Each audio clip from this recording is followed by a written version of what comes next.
But the first idea, I think there's three deeply spiritual things, and I would describe this as this tool, and this comes from Intimate Life folks, David Ferguson down in Austin. Um, it's the best one I've seen. I haven't seen them all. There's others that are really good. Others I would go, I'm not sure connection really occurs in that. So I like it for those reasons. It leads, the confession and forgiveness process actually leads to a moment of connection and care. And so that's why this is really helpful to me. When I think about what causes something to be damaged or broken asunder in relationship, whatever causes the discord that causes us not to be reconciled, there's going to be either real or interpreted wrong to it. And so when we think about the first part of this, it's this idea of confession. Confession is a unique spiritual thing. We as human beings, I believe this is true.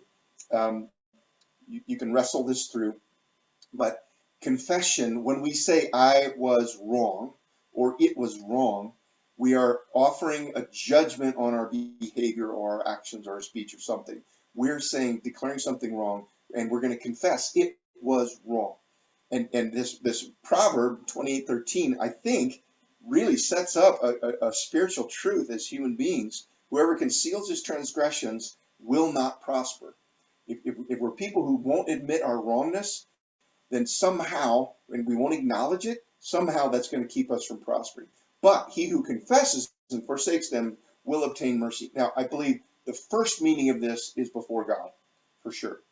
But I also think there's a predisposed process in the human heart that if you will say you were wrong and acknowledge it, I am predisposed as a human being to show mercy. And you can watch anecdotally so often when someone in culture, an athlete or a musician or a politician, if they try to hide it and say, no, I didn't do anything wrong, we just go, jerk, I'm not gonna think well of you. And if they humbly come and say, you know what, that was just wrong. I'm so sorry. I just did wrong. We'll go, oh, okay. Well, then we begin to want to show mercy. And so part of what we're doing when we confess something is we're setting up the person we've offended to be able to, be free to, be predisposed to offer that mercy to us by saying we see it the same way you do. We see it the way God sees it. It was wrong. Just as an example, a couple anecdotes I usually use when I'm teaching through this. I could probably find others. If you hear of others, please pass them along. But I can think of two athletes, well-loved, incredibly famous athletes that will not say I was wrong, and public will not forgive them. That's Pete Rose and Lance Armstrong. If Pete Rose would have just said, you know what, I cheated on baseball, it was stupid, please forgive me, it was wrong, he'd probably be back in baseball and in the Hall of Fame. My guess would be, because we're such a merciful people. But he's just, nope, I never bet against my team, so I wasn't wrong to bet on baseball. Well, everybody knows he was wrong, but he won't say it, and so he stays outside. Lance Armstrong, same thing. He's absolutely right. Everybody was cheating. It doesn't make it okay. You cheated. You cheated. Say it. Say it was wrong. And he lost 7% of Trek. You ever do the math on that? That's a lot of money because he won't say, you know what, I was just wrong. Please forgive me. And people who defended him cannot forgive him because he won't agree with the wrongness of it. And so it is a spiritual thing to say I was wrong and leave it there and let mercy flow. And this is why I think, Ben, what you were talking about, this is the part I think that can get muddied if we add I didn't mean to be wrong. It was not my fault I was wrong or something else. It's just to let it be something that lets them be godlike and show mercy to us. And I don't want, as I think about this process, I'm trying to help people not have anything muddy that up. That just deal with this. I agree with you. What I did to you was wrong. What you're feeling is real. I acknowledge it. I stand with you and with God and looking at it that way. Okay? So the script is very simple in confession. Is one of the ways I hurt you is, and to name a specific event. This is one of the other places where being precise can be helpful. I've struggled with harsh speech towards Cindy for good chunks of our married life. And so my propensity would be to say one of the ways I've hurt you is I've just spoken to you harshly. And what's better than that, because her pain, her wounding, her hurt is associated with actual words spoken, not big mega themes. Okay? And so if I can say, when I said that to you in this situation, these words, when I hurt you, when I was short with you and cut you off and didn't let you complete and corrected what you said harshly, then it becomes a real event in time, because our wounds, the things that hurt, come one at a time. And this whole process, what we want to do is heal that wound. We want to go from a place of tenderness and open wound to a place of scar.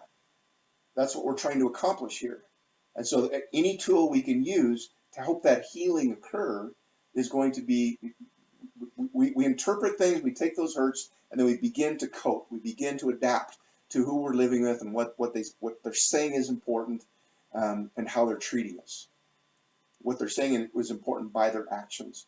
And so we're trying to redirect that with this acknowledgement of wrong. And I was wrong to treat you this way because you are this is where you can use relational language. And the wrong idea is the declaration you want to make sure, but why you understand it was wrong. I am called to love you. I'm called to bear with you in patience. I'm just wrong whenever I don't allow you to speak freely, or I try to muscle over you with strong speech, or try to push you down in any way. That's just wrong. So that helps the hearer know, okay, you get this, you understand. We're seeing this the same. That's exactly how it landed on me. Up until this point, by the way, you are trying to express how you understand it. We're going to come back in a moment to giving them a chance to speak on their own hurt. But right now, that's what we're trying to do, is express how we understand it. And so these are the two verses. This care, this empathy and comfort is the next piece, where we say godly sorrow produces repentance that leads to salvation without regret. And this is the difference between I'm sorry I got caught and I'm sad because I wronged you, I hurt you. The story we share in this time is about a couple, and you're going to listen to these as you work this material, because you're going to find your own stories.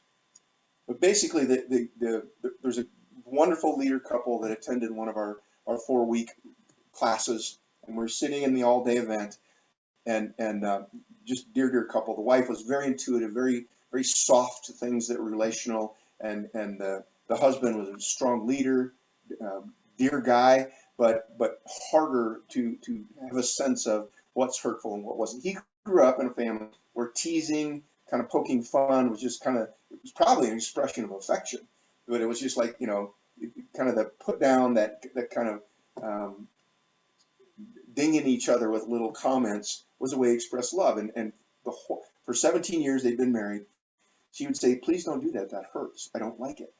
And he would offer, well, okay, I'm sorry. I guess I'm sorry if that hurts you. That's, almost annoyed by her sensitivity. And hundreds of times probably he had apologized. She'd said, that hurts me. I'm sorry. Nothing ever changed. And they kept having that conversation. They showed up on our Sunday or our Saturday all-day retreat. They walk through this in the Spirit. One of the things we ask couples to do is go ask the Spirit what you need to reconcile it. What do you need to walk through? And even though probably dozens of times he'd apologized for this behavior, the Spirit again prompted him, yes, this is something you need to get right.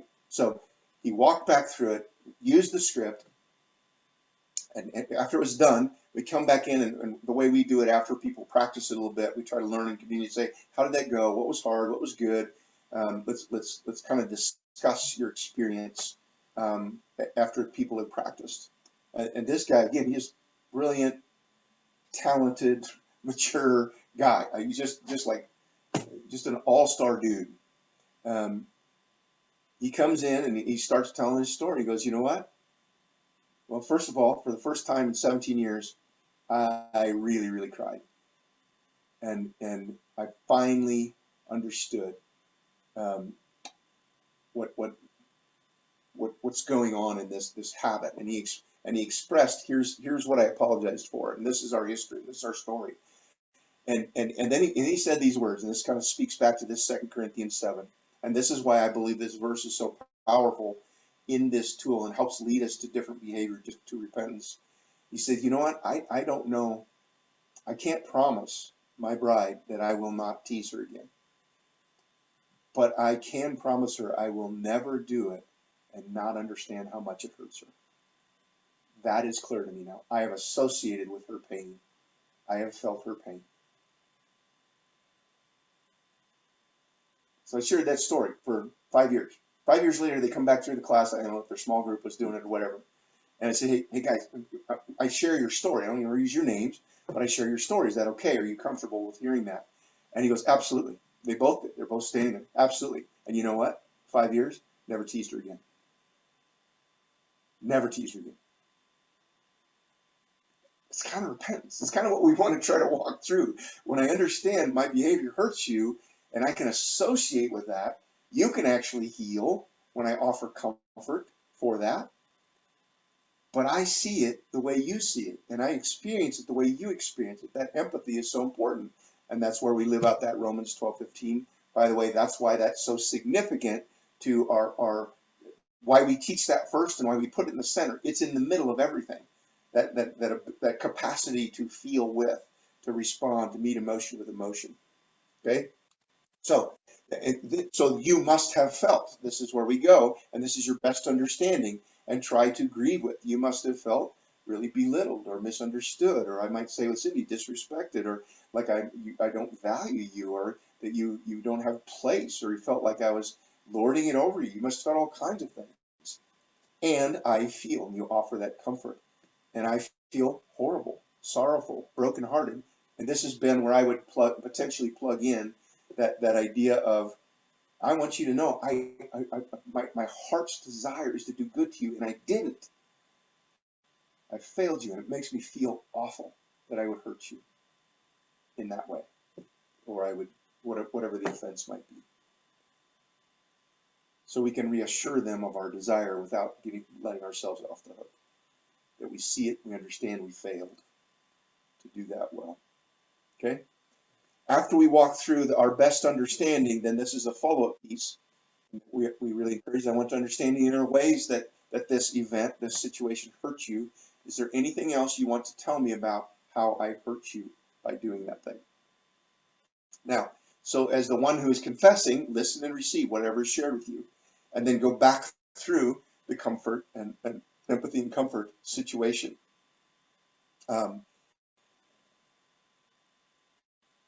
This whole process of this sets up the third spiritual thing. So the first spiritual thing is confession, that we orient in this humble place. If I see myself as wrong, I agree with you. The second spiritual thing is when we offer this care for the hurt that I caused. In Romans 12:15 practice, it's not typically my fault, and so it's a little safer. Now when I'm offering comfort, it is my fault. Whatever you're feeling, I did, or I created, or at least participated in, and probably had a larger responsibility than I would like to admit. And so when we're doing this, it's important that the one who is hurt, the one who is being confessed to, has an opportunity to really experience that care, because that sets them up for the third very spiritual thing, which we'll get to here in a moment. But if they don't feel known, they don't feel cared for, that becomes a much bigger hurdle for people to actually offer the forgiveness. In this situation, there's a couple reasons. If the confessor is asking, is there any other hurt? You will see both of these as you're ministering with people. There's two reasons people will not, even if there is more hurt, maybe you missed in your confession, you didn't get all the details of why that hurt them, and they have things to say. Sometimes people won't share, even though they're feeling, wow, there is more there, but I don't want to share. One is, you're doing such a great job, I'll let you off the hook. Encourage people to clean out the wound. Just clean it out. Let's just make sure this becomes a really nice little scar that doesn't hurt anymore when we touch it. That it becomes a place of healing. Doesn't mean you don't remember it. There's a scar there, but it does mean it doesn't hurt to touch it anymore. The second one is, and this may be more in distressed couples that you might work with or be exposed to, they don't want to lay down all their weapons. You know, if they really let the wound get cleared out, then they lose the right to hold on to a stick to beat the other one with at some point.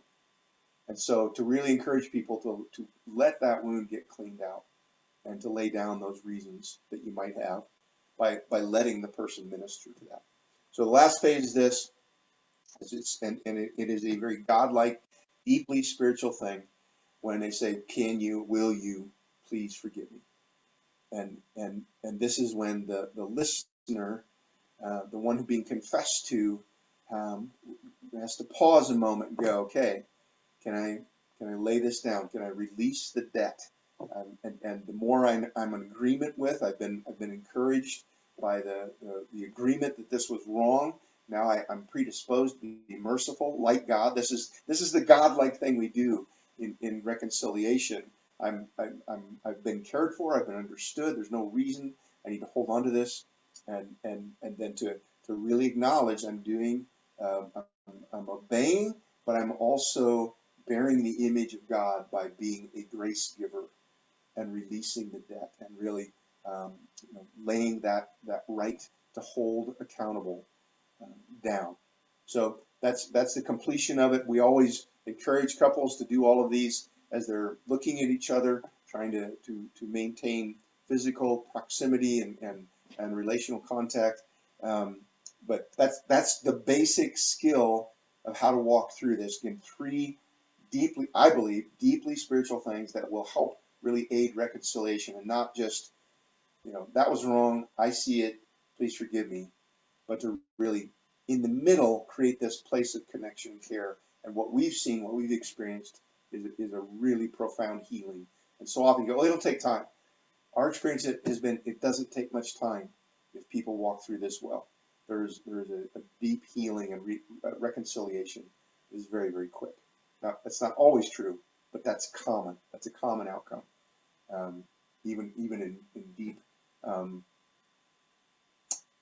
deep wounds, deep hurts.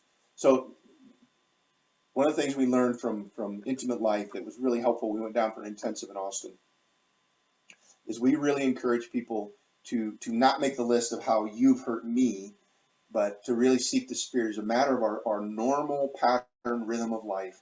When we think about how do we maintain connection and care as a couple, as an elder team, as a small group, a mission team, whatever it might be, to have a regular rhythm of kind of self-assessment, allowing the Spirit to bring conviction. Kind of that psalm says that, search me, O Lord, see if there's any hurtful way in me. And in your rhythm of kind of being right before the Lord, your own soul care, your own self-management, there's this opportunity to stop and say, Lord, who have I hurt? And then to scan through and look for hurt countenances, or allow the Spirit to remind you of words that were spoken or missed opportunities to express care, and then to really just walk this out and to model it with one another. We really believe in the power of the Spirit. Just a quick anecdote we use and we share.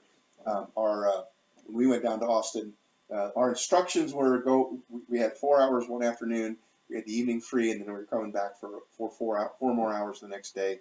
We had a great therapist that was helping us walk through this, and he said, build a list, things you want to hear to be apologized to, and things you feel like the Spirit would ask you to apologize for. And don't show each other the list. We're going to do it tomorrow, so just prepare yourself with that list. And Cindy and I went back and dutifully did our thing. And one of the things that became evident to us, we came back the next day. He sat in our session, watched us walk through one, and go, okay, you guys got this. So he left, and for a couple hours at least, maybe 2.5 hours, Cindy and I went back and forth, apologizing, confessing for things. And what we realized when we got done confessing our lists, everything that was on her list that she felt offended by, I had confessed to her. And everything that I had felt offended by, she had confessed to me. There was not one thing that we did that we confessed to one another was less than 30 years old.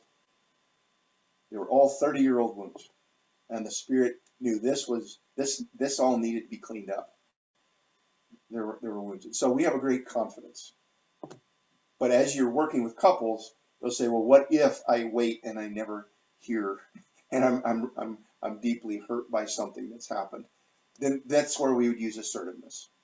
We would use an assertiveness statement, not, "Hey, why haven't you apologized?" No, use the assertiveness skill to say, "It would help meet my need for security or respect. If we could talk through this thing that was kind of hurtful, would that be okay?" And then we can approach it. Um, so it's kind of the content on this skill. It's been immensely profitable for couples as they've used it. We teach this everywhere to everyone, and it's been really, really helpful for those who apply it. So.